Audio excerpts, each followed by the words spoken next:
listening to the Booked on Planning podcast, a project of the Nebraska chapter of the American Planning Association. In each episode, we dive into how cities function by talking with authors on housing, transportation, and everything in between. Join us as we get booked on planning.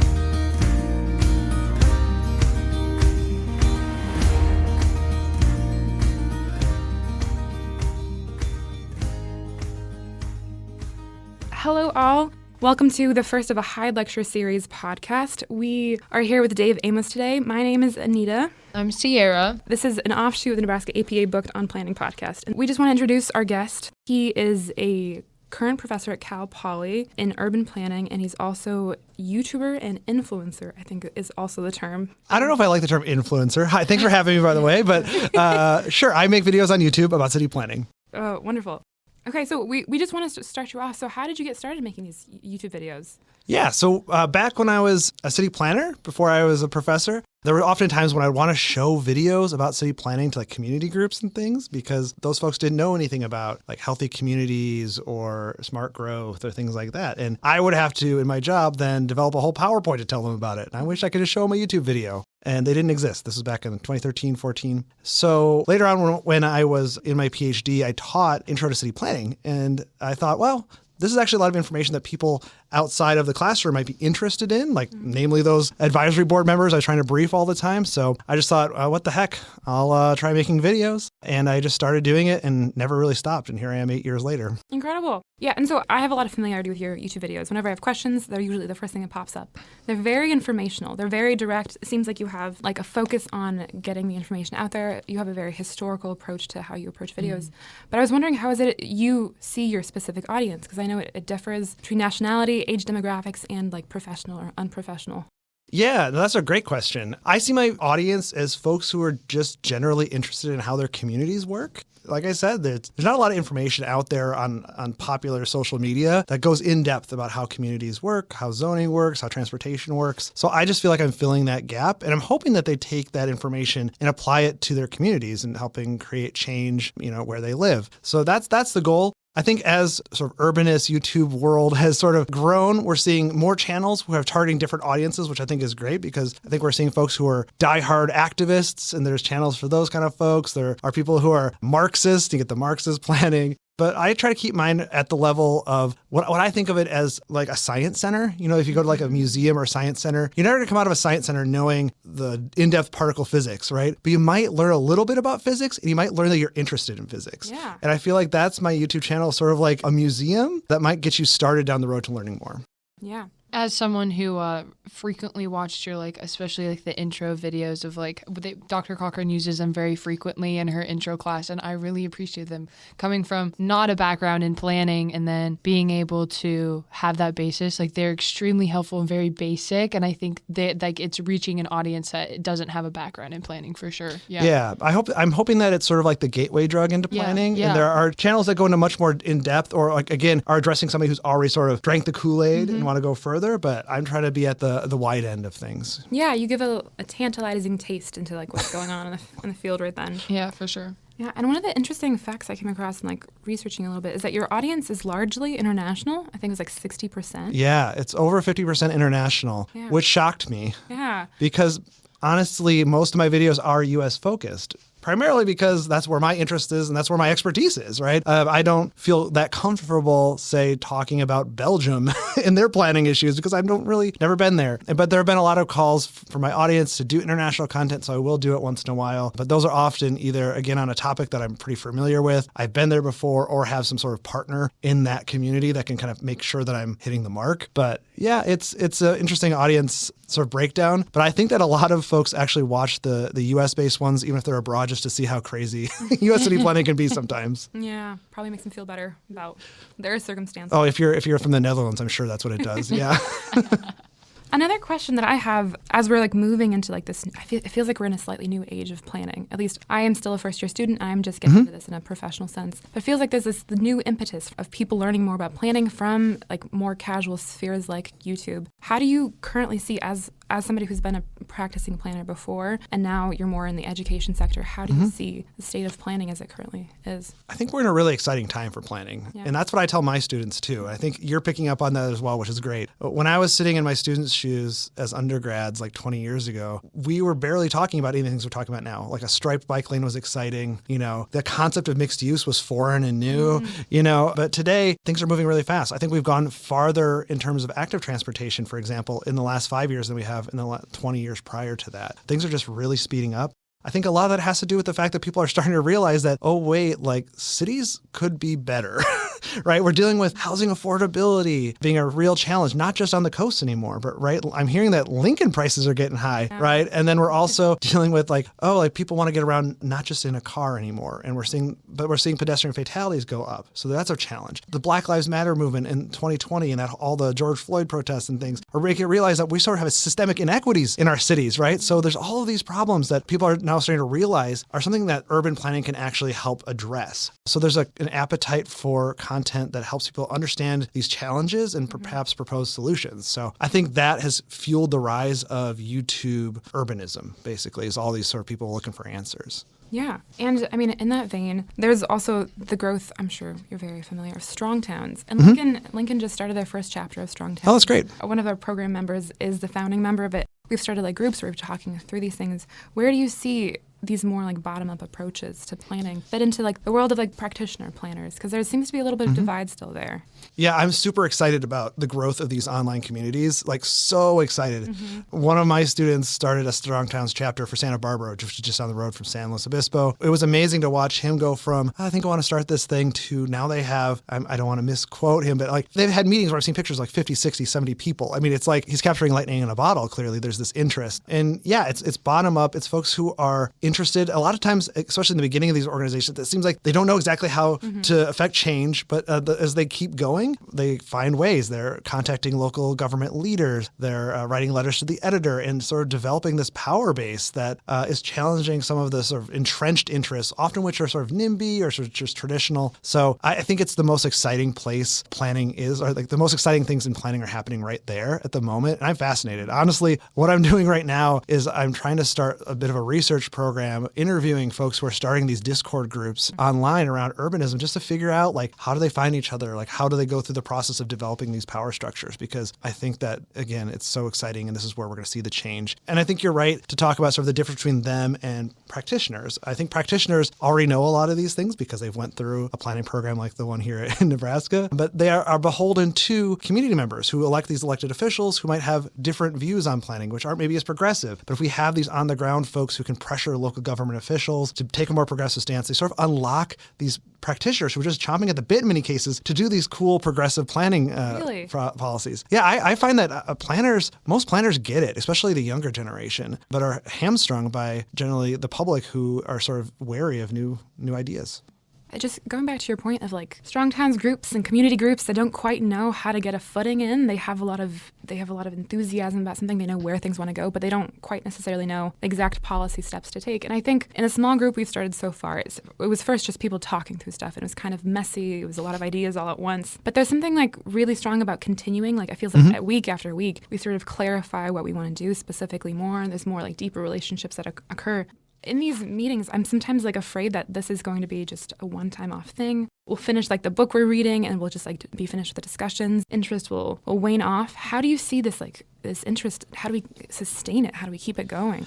So I will say I'm currently not an expert. I want to be. That's why I want to start this research. So I don't have I have more questions than answers at this point. Let me just put it that way. The organizations that I've seen do the most, and this is just my limited viewpoint at this point, are ones where they have a lot of folks who have individual initiative and are willing to sort of take projects pretty far on their own, but need that base of support from the group, right? Somebody might be really passionate about putting a bike lane on this street, right? And they're willing to do a lot of the footwork, but then when it comes time to write letters or show up at the council meetings or that kind of thing, they have that group to tap into. Or I've seen groups where a couple of them run for local office and maybe they get elected, maybe they don't. But again, having that base of support behind them emboldens them. If you're just somebody sitting in your house, you're I think I could be a better city council member, right? But you maybe have 5 friends. Well, that's not going to get you elected. But if you have like this organization that you're part of and they all sort of agree and you sort of develop this urban platform, it makes you more likely to run and then also more likely to win. So I think it's having a structure that allows people to take that individual initiative while still having the backing of the group is probably, but again, this is just my initial observation. And I really do want to learn more about this because I think if you have these sort of questions, I'm guessing other people do too. And the more we can develop a framework to make sure these groups are as successful as they can be, the better. Yeah. It feels like interest isn't waning quite yet entirely. I hope not. Yeah.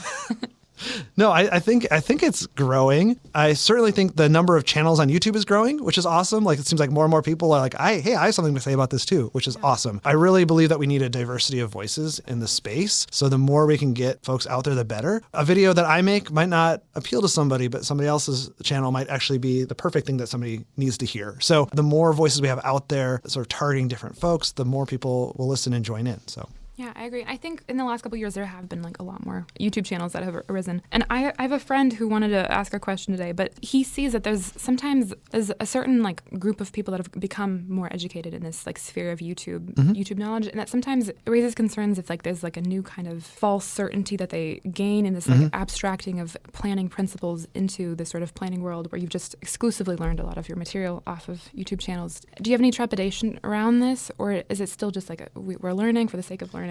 Well, first of all, I agree that you can't learn everything you need to know on YouTube.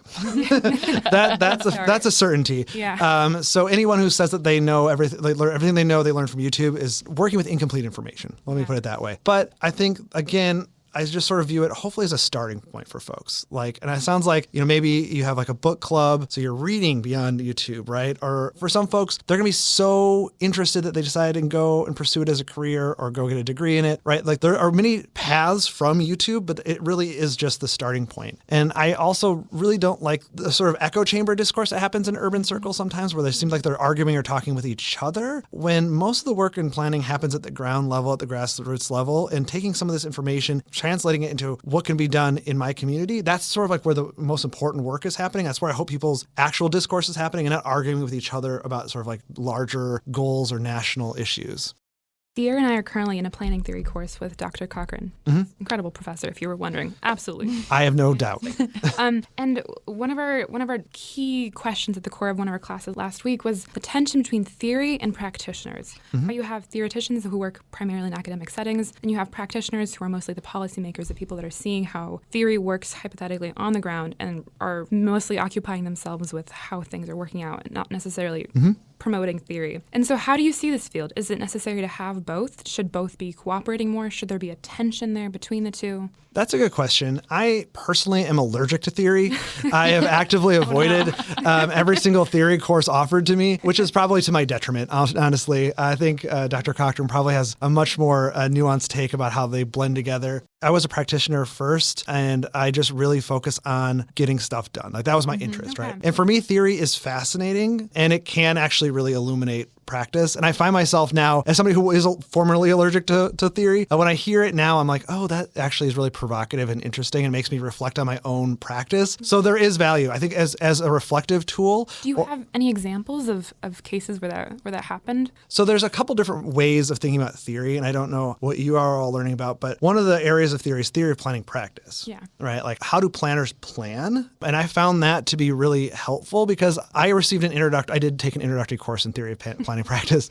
But then as a planner, I found myself sometimes having to make stuff up a little bit. Like we would be in a new situation, and I was fortunate enough that my boss just said, Dave, go figure this out. Like we have this like issue. And I'd figure it out. And then I would read back later and I'd be like, oh, like if I had known this sort of theory of how to do this like more properly, I probably would have been more successful. Or sometimes I'm like, wow, I actually figured that out on my own. But so the theory of planning practice, I think, is especially valuable. And I probably should have done more study of that as a practitioner. I think like the right to the city movement and stuff, I find that a little bit harder to like trickle down into my practice work, but I still think it's valuable. I don't enjoy academia when you're just talking to other academics. Let me just put it that way. I'd rather be talking to the public, which is why I have a YouTube channel.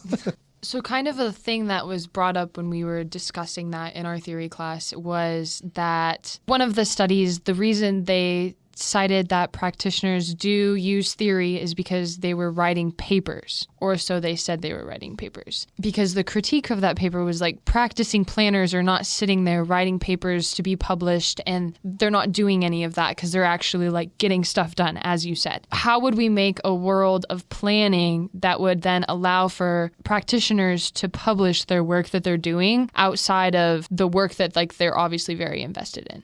Yeah, I think a lot of that comes down to partnerships between academics and practitioners, Okay, right? yeah. I mean, writing a paper for an academic journal is not a skill most planners have. And I'm going to say that as somebody who was a practitioner. Like, it's a different skill set. It's a different type of writing. Many practicing planners have not gone through some of the advanced like research methods and know how to sort of get human subjects approved and all this. There's a process involved. It's a skill set. But working together with planners, that's when a lot of cool stuff happens from the academic side, right? So they provide the on-the-ground knowledge. They can provide a lot of the entree to groups of individuals who might be part of the study. And then you have the academics sit down and actually grind out the paper and get it through the revise and resubmit and hopefully the published process, right? So I think it's mostly just, again, developing partnerships. And that's where I'm sure Nebraska's the same way, but at Cal Poly, the university's motto is learn by doing. And so we have a very strong connection with practice. So we're working with city planners all the time. I teach a studio every year where I work with practitioners on a real world project, which keeps my own practice knowledge sharp. But those are the kind of connections that we can make to create that sort of shared knowledge. But you're not going to see a practitioner write a paper because it takes forever and no boss is going to let him sit down and do that.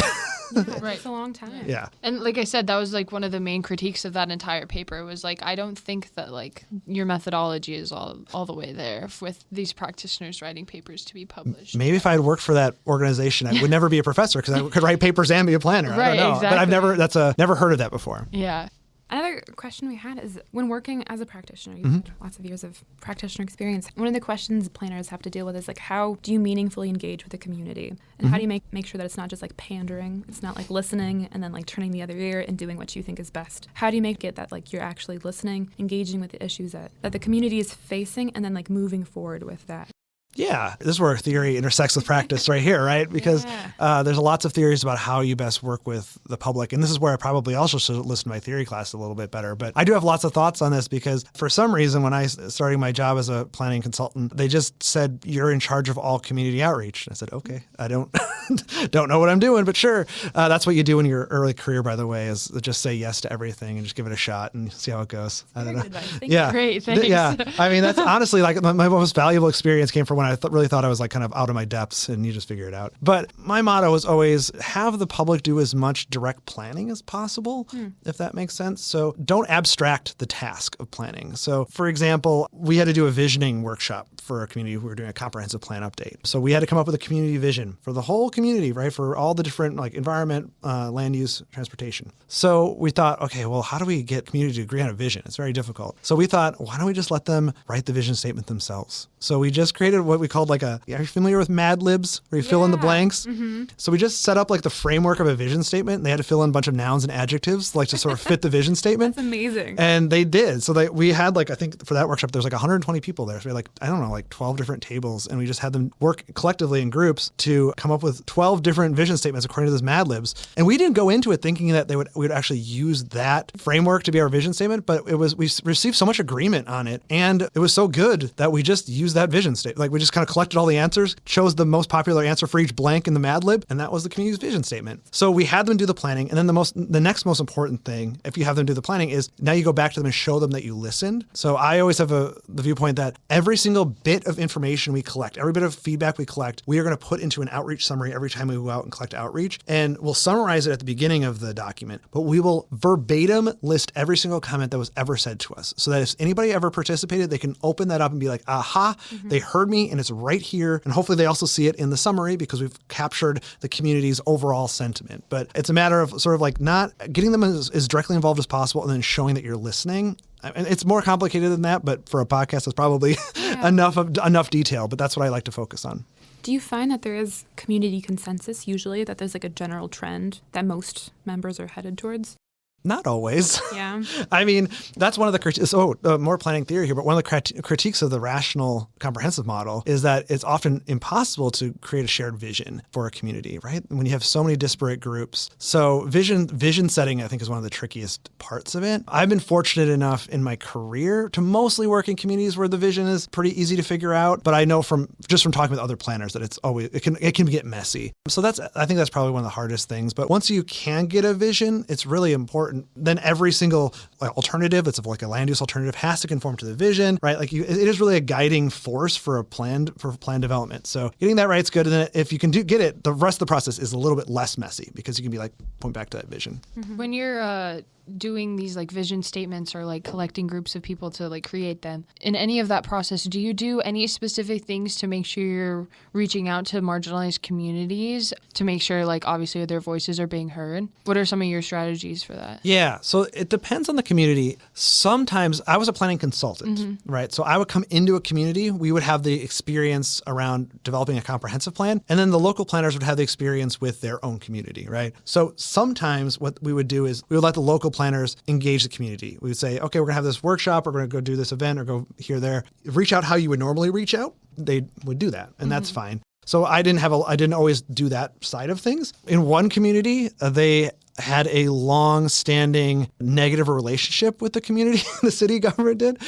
So they actually asked us to take charge of the outreach to recruit folks to come to different events or go out to their communities. And that was challenging because it's always hard when you're sort of parachuting into a community and then having to like build inroads, because the best outreach is born of, trust built up over years and years. But yeah, we would do things like this community had a large Spanish-speaking population, right? So we would advertise on local Spanish radio stations. So we heard from their community members that that's where they get their news primarily, so the radio. So we were on the radio. We probably wouldn't have been on the radio if it was just English only. Then we would host events geographically in those communities, right? We would make sure we have translation. We would make sure we have childcare. We would make sure we have food, right? Like all these things to make it easier when we would get people into a workshop setting. These days, I primarily like to go out to where community members are as opposed to trying to recruit them, which I think is a lot better. So I've had success. Again, in California, we have a large Spanish-speaking population. So setting up a table at a Mexican grocery store seems to be a really great way to get a pretty broad cross-section of that community, right? Everybody's got to get groceries. And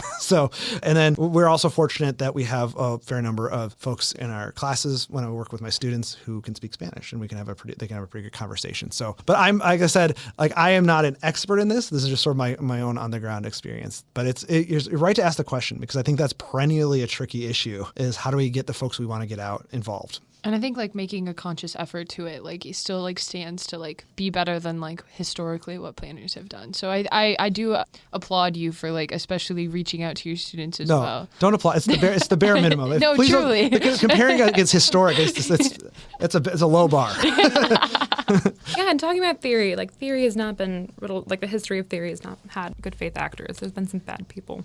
Yes. Yeah. And you've made so much content on YouTube, so many like incredible videos. Is there anything that you've learned or has been like surprising?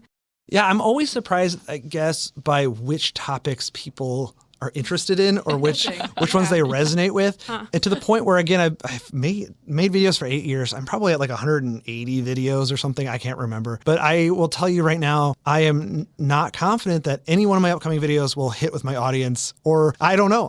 Maybe they'll be great, or maybe nobody will watch them. Like I only have a slight sense for which videos will be bigger than others. There's always going to be a core of my audience who will watch like every one of my videos, I guess. But then my goal, obviously, with the videos is to reach a wider audience, right? So just posted a video a week and a half ago, and this video was on why roads in the United States are spaced a mile apart, and it's about like the survey system. And I thought, wow, no one's gonna watch this like esoteric video. I mean, this is just like the kind of nerdy stuff I'm interested in, right? And that was born out of I think I made a joke in there about Eminem, and I made that joke in my class once, and they thought it was horrible, and that was like the worst joke. They groaned audibly, and I'm like, this sounds like a good video. So I made it. I thought everyone just groaned and not like it, but it's doing okay. Like that video videos doing pretty well. And then there's some videos I'm like, oh, like I did a video I was pretty proud of last summer on like intro to like real estate development, which I think is really important to understand real estate development if you're a planner. And I don't think that video's cracked 100,000 views. Like nobody wants to watch that one. And the tricky thing for me is that I don't know if it's because I packaged it poorly, like the topic, like maybe my thumbnail stinks, or like my title, or maybe like my like the hook, like my first 15 seconds, like nobody got into, or it's just like a topic nobody cares about. I'm always guessing a little bit. So at the end of the day, and I think this is what most YouTube folks will tell you, is you just got to kind of go with your gut and what keeps you wanting to make videos every day, and just hope that your audience is along for the ride.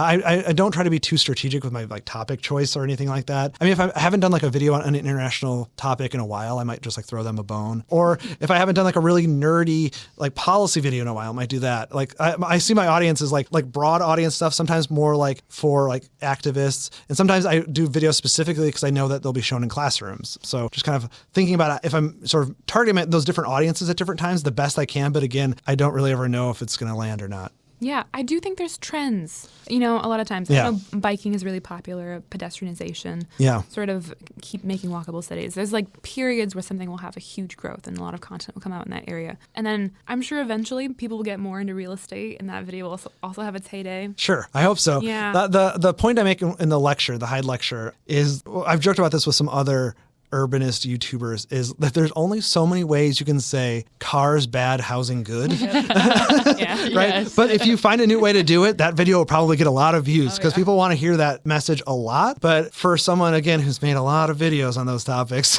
you know, it's not as exciting for me to come up with a new way of doing it. The other thing to realize, and I have to remind myself of this, is the folks who are watching my videos, like say 6 years ago, are not the same people who are watching today. So a lot of the times people will like binge or like just like kind of follow for a couple of years, and then I'll fall off their YouTube recommendations on their homepage and they'll kind of forget about my channel for a while, right? And then they'll miss a big chunk of videos or whatever. And I actually recently, like a year or two ago, redid my second video ever. I did an introduction to zoning for my second video, and I redid it because, first of all, lots of things have changed in zoning, and also I'm a lot better at making videos, and it did pretty well. Like that video did well the first time and it did well again. So sometimes you got to go back to the well because not everybody's heard that message. Yeah.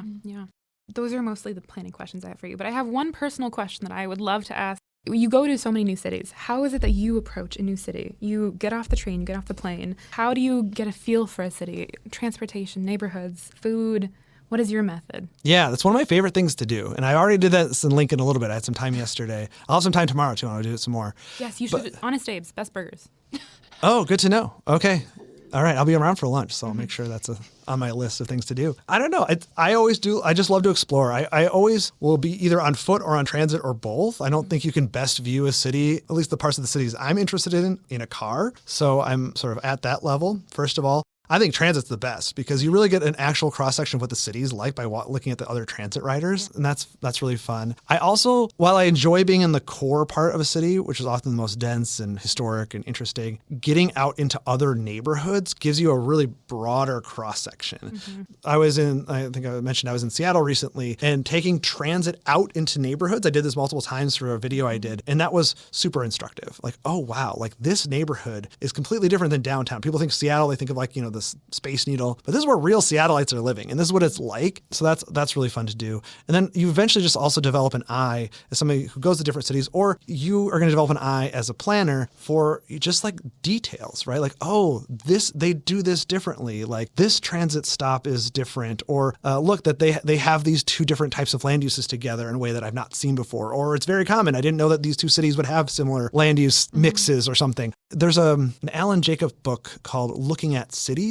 which he really demonstrates his theory for how to approach a city. And it's like doing some prior research, basically, then going and really being it's not active listener, but an active looker, right, around and noticing details and jotting things down and then going back and double checking your own inferences. And that sort of process is actually, there's like a way to do this. And I sort of do that in my own way informally. But I find it to be incredibly enriching. I was just talking to Jaime about this, about how I love going to cities and just looking. And you gain so much information, and it gives you another set of like examples to give folks when they're looking for planning examples or whatever. So highly recommend. I always tell my students, travel as much as feasible. They all have different sort of constraints, right? Not everyone can afford to go to Europe for the summer or whatever, but even if it means going to the next town over and really looking at how they do things differently, you could just gain such a wealth of information from that comparison. Yeah, and I agree. in comparing cities that might be the same regionally, there's a slight difference that makes you realize how your city stands out, how it does things differently. Yeah. That like slight tension between how they do things.